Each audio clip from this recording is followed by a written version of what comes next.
Okay Satputra जी, आपकी call. किस stock पर बेट करेंगे? Anuj ji, I would like to bet on Britannia.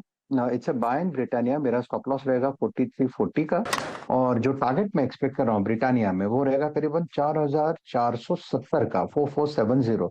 It's a buy in Britannia. Okay ठीक है, चलिए देखिए, वो पुट कॉल रेशियो अब बढ़कर आ गया 1.20 पर 1 पॉइंट।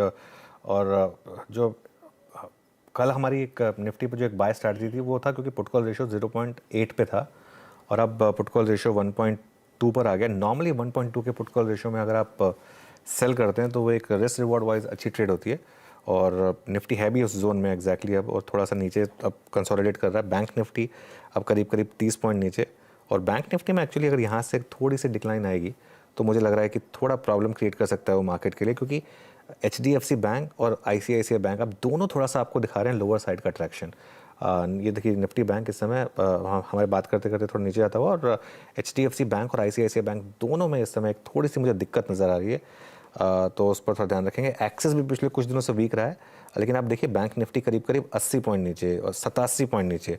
अब अगर ये 100-125 पॉइंट फिसला यहाँ से, तो वो जो कल के लॉन्ग्स हैं वो फंसेंगे। कल के लॉन्ग्स वैसे भी जो लास्ट आवर के थे बैंक निफ्टी के, वो प्योरली एक फाइनेंशियल निफ्टी की एक्सपायरी की वजह से थे। देखिए क्या ज़बरदस्त वो, अगर आपने फिर उस अप्रोच को लिया सेल ऑन रैली का बैंक निफ्टी की, आज की जो आपको रैली मिली सुबह खुलते ही, उसमें अगर आपने काम किया तो एक बार जरा फ्रॉम ऑफ हाइज ले आइए, जरा एक बार दिखा देते हैं कि आपको कितने पॉइंट्स मिल गए हैं already sell on rally approach पर काम करने के लिए बैंक निफ्टी पर। और ट्रेडर के लिए उतने पॉइंट काफ़ी होने चाहिए वैसे।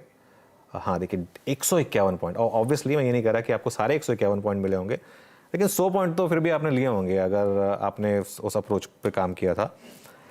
सचिन के पास एक ट्रेड है, सचिन बताइए।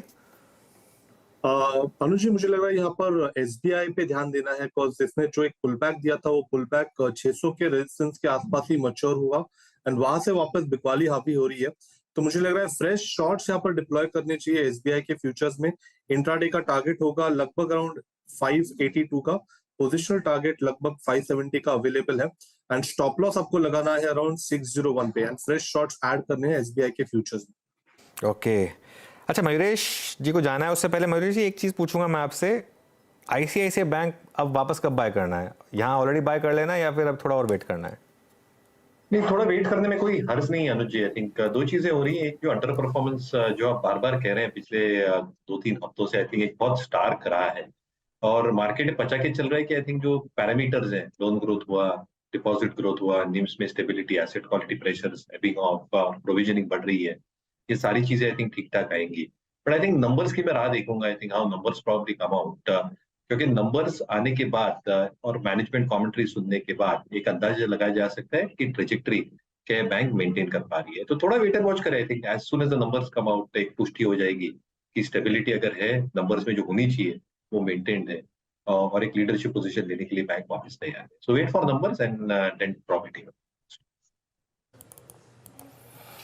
शुक्रिया मयूरेश जी इस कार्यक्रम में शामिल होने के लिए और सभी स्टॉक्स और इंडेक्सेस पर रखने के लिए। बता दें कि मनी कंट्रोल पर दिए गए विचार एक्सपर्ट्स के अपने निजी विचार होते हैं। वेबसाइट या मैनेजमेंट इसके लिए उत्तरदायी नहीं है। यूजर्स को मनी कंट्रोल की सलाह है कि कोई भी निवेश निर्णय लेने से पहले सर्टिफाइड एक्सपर्ट की सलाह लें।